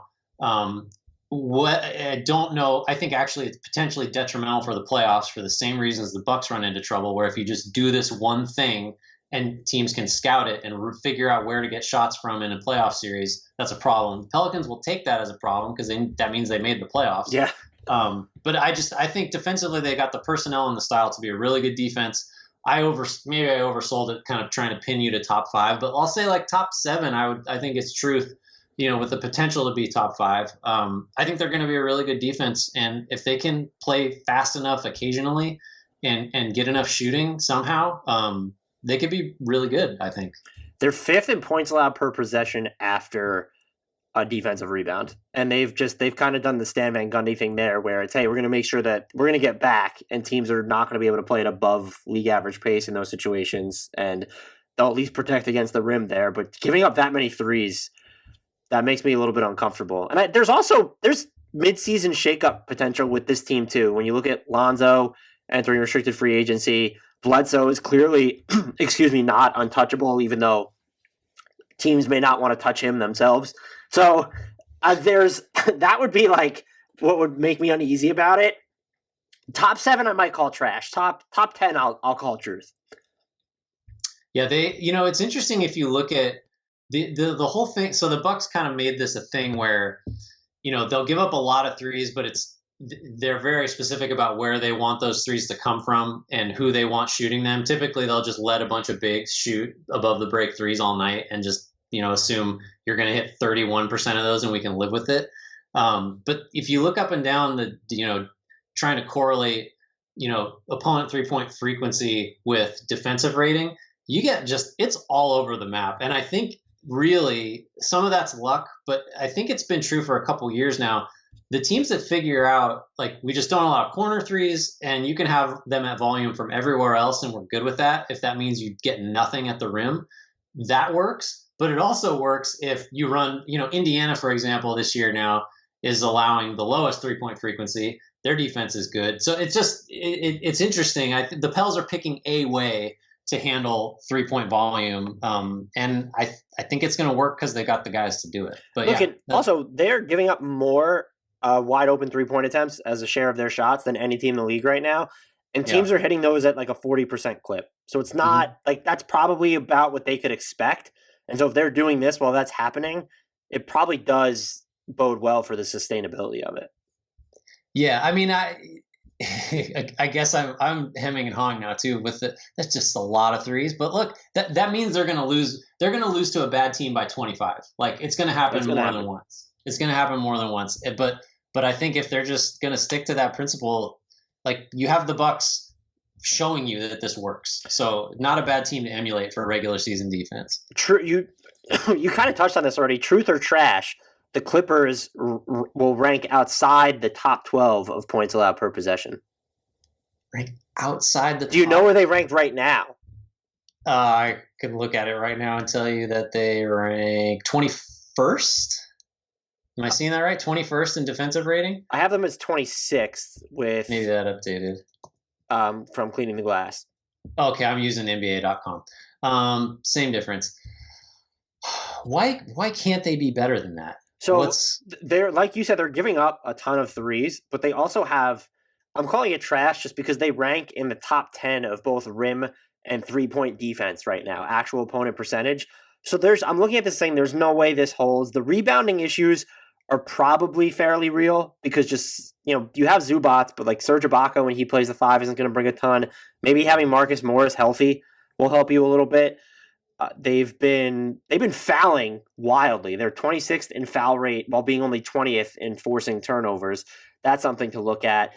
But it just feels like, maybe I'm like I feel like I should be closer to truth on this than I am trash, because like you just look at all the indicators right now and there are a bunch of red flags, but I just feel like you look at the personnel of George and Leonard once you have Morris back, I would expect just like everything to normalize a little bit. I think rebounding is going to end up being the issue for them, defensive rebounding, but looking at fouls and forcing turnovers, I don't know if that just becomes remains this huge issue for them. I think I'm going to oversimplify it and just say they were 5th in defensive rating last year. And I don't think the personnel has changed significantly enough for them to fall Yeah, Montrezl Harrell was not the glue of the defense. And I think Lou Williams is going to play. Lou Williams might play less, also as a potential trade candidate, I think. But he's already playing less too, which is why this is so weird. No, we really haven't talked a lot of Clippers, but they're to me still just right there. I think if last season had ended differently, like if they'd made the conference finals, which obviously they could have, and have put up a good fight, like I wouldn't have really any doubts about them being awesome on both ends. But just because of what happened, now there's this stigma that like, well, something's wrong and these personalities aren't going to work. But I think they have as good a chance to be a top 5 defense as anybody, including the mighty Pelicans probably. I believe you had one more about a certain Kings prospect. Hold on, I see if his dad tweeted again.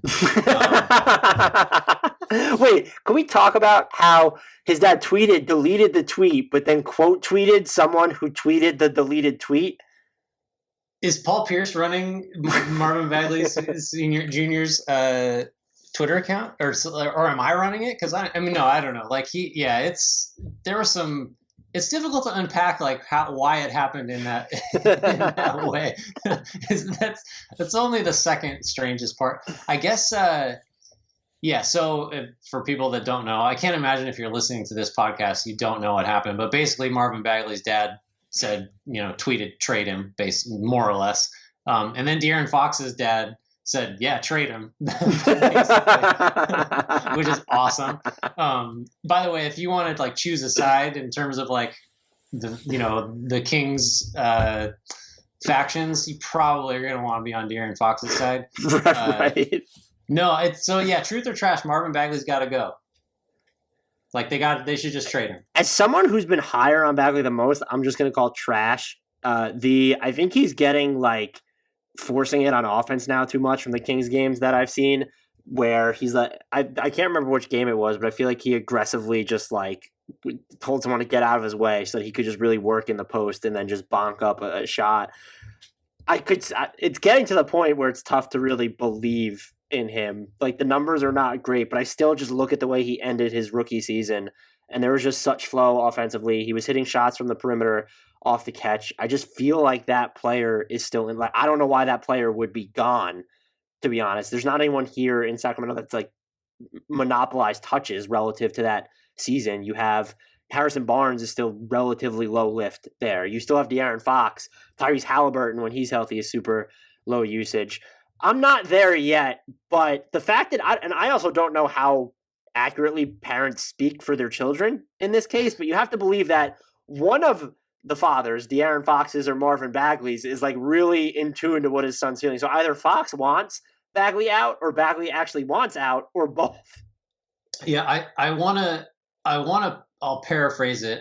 Ramona Shelburne on The Jump today said, they were talking about it, and said something to the effect of, Marvin Bagley's, those of us in the business know that Marvin Bagley's father is to put it nicely, influential figure. I think influential was the word in his son's life, which to me is just like, that's as much as she could say comfortably without saying like, this guy, what a like so-and-so. I think like it's a LeVar Ball situation potentially in terms of like, he's probably in ownership's ear. He knows for a fact. He did this when Dave Yeager was the coach. He's questioned Yeager and was like arguing for his son to play more, all this stuff. The thing for me is, even if none of this had happened, even if there wasn't now this, to me it's a significant issue, because I do think that if Fox's dad is saying, yeah, trade him, to me that is at least some evidence that the guys on the team that matter are kind of like, yeah, we're not in on him, because I don't feel like that maybe that's reading too much into it. But throw all that out. To me, the theory of Bagley, and also throw out the Luka thing, which nobody in Sacramento will ever throw out. That it could have been Luka. Right. And the best part is there were talks that one of the reasons that then Kings GM Vlade Divac didn't draft Luka is because he had a bad relationship with Luka's father. Like, you can't make this up. So throw that out too. The theory of Bagley as a player in the modern NBA, like, just never made sense to me, because he's essentially like a positionless guy. And now tweeners are good now. If you can be like a 3 or a 4, like that's a good thing. But he's the wrong kind of tweener where it's like a 4.5. He's a 4.5. He's like a John. John Collins is the easy comp, but John Collins has a ton of offensive game. Is like a 3-level scorer. You at least have that. Bagley, has not demonstrated a 3-point shot. Has not shot well from 2-point range, despite like just obviously great athleticism. He's off the floor super fast. He's a lefty, which always is a little bit of an advantage. He's extremely left-handed though. And defensively can't defend the rim and might even be worse trying to guard mobile 4s. Can't guard there's no way he guards below a 4 on the perimeter. Can't do it. So I just, the theory of him, like his best case outcome, I don't know what it ever was, like on a good team, Amari Stoudemire or something, like, which would have been incredible. He's never touching that. But that type of player where it's like super athletic, he can be a dive guy. You'll live with the defensive, negatives. He's not even that. And he hasn't been healthy. And now you got all this other stuff that I just said we'd ignore. So, there's always ways to repair situations, and like Luke Walton getting fired could be one of those. Yeah. Considering that he and Buddy Hield had their issues and those which have tamped down, but I think it's truth. I think he's got to go. I think there is talent there, as you say. Like there's a chance that just get him somewhere where he can play, where there's a fresh start, all the cliches, and maybe it looks better. But I just don't see a way out. Where do you put him? He's making $9 million this year and $11 million, basically. I think 11.3 million next year. And I'm just like, what's the team that's taking a chance on Marvin Bagley right now? Oh, OKC. Just let's stockpile young guys and see what happens. Like it would have to be that. I thought Chicago, if they don't want to pay Markkanen, like is maybe. Bagley in something small for Markkanen, maybe. I think Markkanen's way better. He's way better, but it's like he's probably going to cost you Joe Harris or Marcus Morris money if he keeps playing like this. 4 years and $70 million or something like that. Do you want to give that to him? No.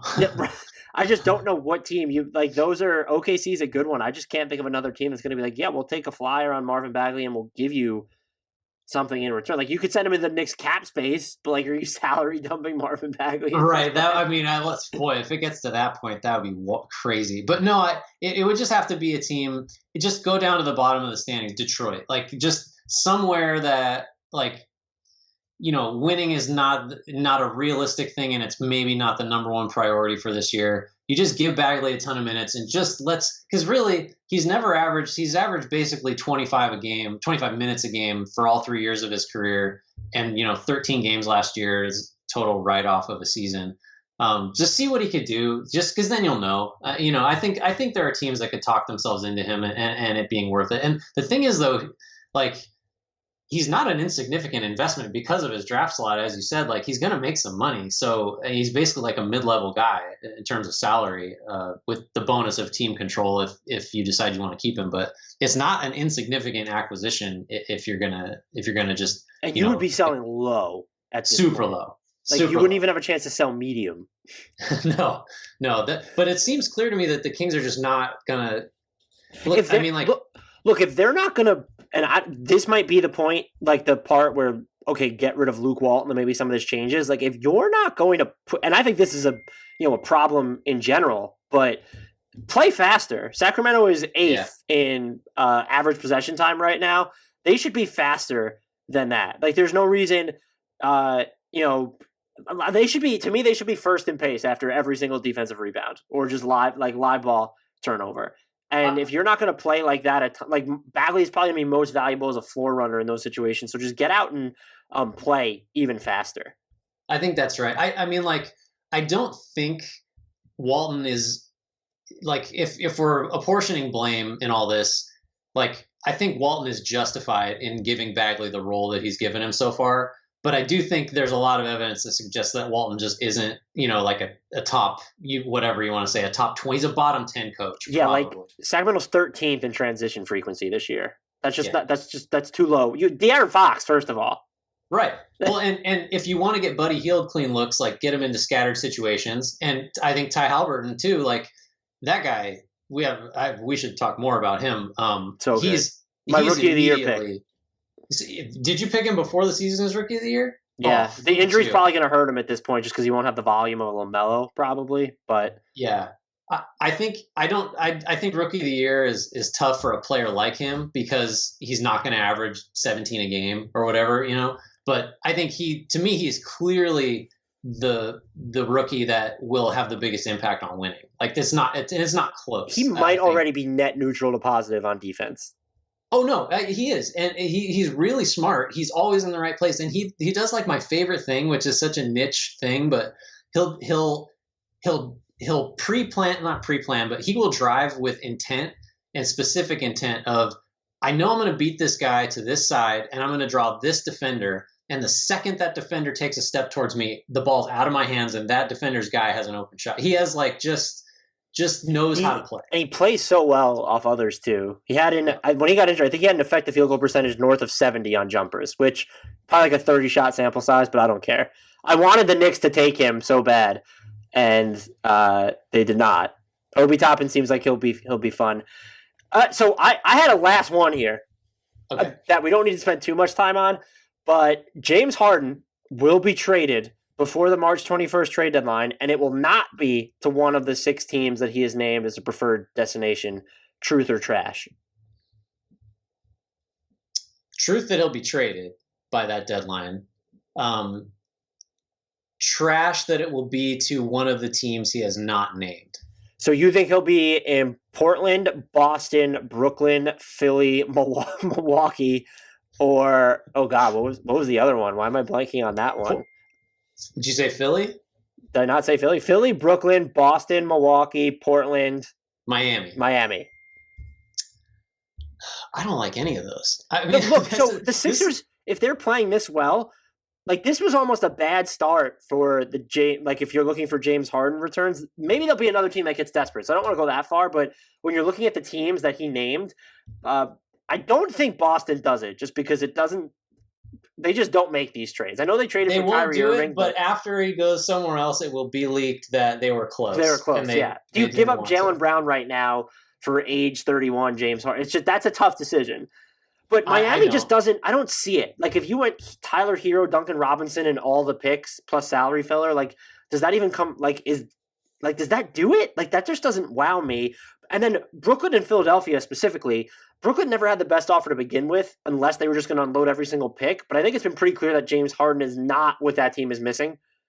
And then Philly is atop the East. And if they stay there through like 12 to 15 games, that becomes a problem. And it's not going to be Milwaukee. The fact that he named them was a farce. Like that just happened. Non-starter. Yeah. And Portland would be interesting, but McCollum, the injured Collins, Anthony Simons, Nasir Little, and then every single pick that you can, throw in there, which is weird because I think their protections on the pick that they gave up this summer in the Robert Covington trade really leak out. So they would have to futz and fiddle with that, basically.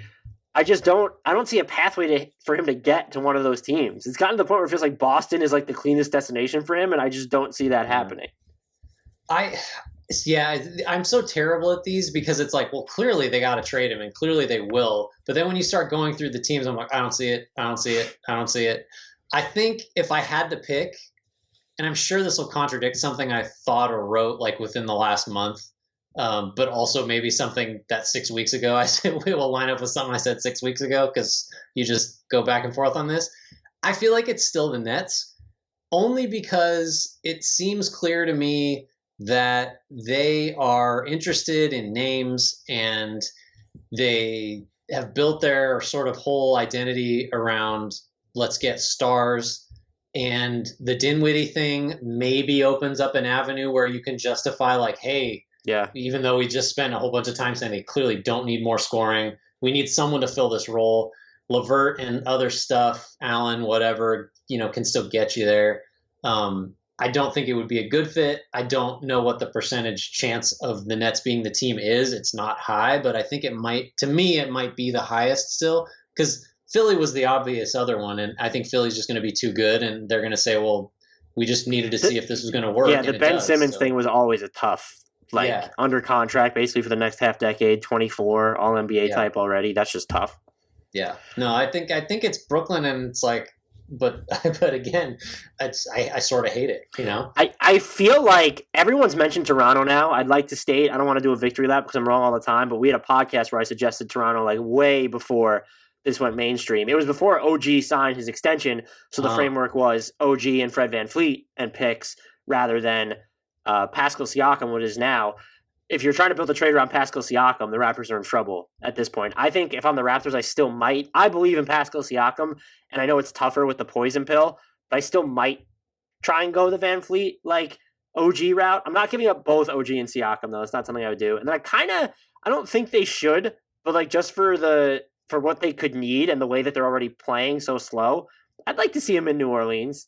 That'd be something that would interest me. I mean, that would really. I mean, it would completely change. It changes their timeline, and there's like it reeks of we tried to speed this up with Anthony Davis too soon and haphazardly, and then it reeks of that again. But at least it's not DeMarcus Cousins. It's James Harden. Like I mean, it's so difficult to imagine what that team would look like, and that's not a bad one though, really, because the Pelicans do have like the pieces that should be interesting. And I think, as we've said, you know, they've got some defense to sort of, you know, make up for Harden, depending on what they'd have to give up to do it. But yeah, I don't know. Toronto's interesting too. It makes Toronto with the 1-5 start suddenly seems way more likely than it did, you know. I just don't. How do you sell that around Pascal Siakam? I guess maybe in NBA circles they're more level-headed than NBA Twitter. I would like to think so. Hope so. Siakam probably is still like, oh yeah, we have a chance to get him, who's under contract for another. What is it, 4 years, 5 years, whatever it is. He is under contract for 4 years. Well, 3 years after this one. Like, maybe that's something. And if they're willing to attach stuff, like all these picks to it, that'd make a ton of sense. I know people have mentioned Denver. If you told me that they got to keep Michael Porter Jr. or Jamal Murray in that scenario, I wouldn't hate it. But then I'm like, that's just so not what Denver needs right now. Like, they need a star defensive wing if that's the route they're going to go. So that's like, they don't make a ton of sense. And we talked about this briefly, but the Warriors, just from an asset standpoint, feel like the only other team that could realistically field an offer and then have the incentive to get involved. Because, yeah, you could probably talk yourself into some other teams, but, you know, was Orlando going to throw in all their picks plus Cole Anthony? And like, they don't even have attractive stuff after that. Like moving Jonathan Isaac now, he's 1 injured, 2 just signed an extension, so there's the poison pill provision to deal with. Atlanta, no, I don't want to see James Harden and Trae Young on the same team. Just no. Oh my God, can you imagine? No. We'll talk about my turn, your turn. I mean, just like my turn, your turn at the foul line, just nonstop. That would be all of their games. So I don't think it's going to be to one of the 6 teams because I feel like there's a harder path to figure out packages there. I probably agree with you that if it's going to be one of those 6, it feels like it'll be the Nets. But I feel like because of how wide open the league is right now, where I think you look at it and you say, okay, there's the Lakers, there's the Clippers, then there's is it Philly, is it Milwaukee, and then there's everybody else. Like, it feels like there are only 3 teams that are going to belong in that upper echelon with like a whole mash of teams that could be in that second tier where you thought Denver and Dallas were going to be. Like, now that's also populated by, oh, yeah, the Pacers are there. Yeah, maybe the Hawks are there. Oh, the Nets are there. Oh, or the Jazz are there. The Suns are there. So it feels like there's going to be a team that talks itself into doing something wild this year. And I don't think it's going to be one of the 6. I'm betting on the field here, which normally isn't too bold. No, but it's not a bad bet. As I'm looking down the teams, the one that actually sort of would have made sense had they not already dealt for the Rockets' other disgruntled star is Washington.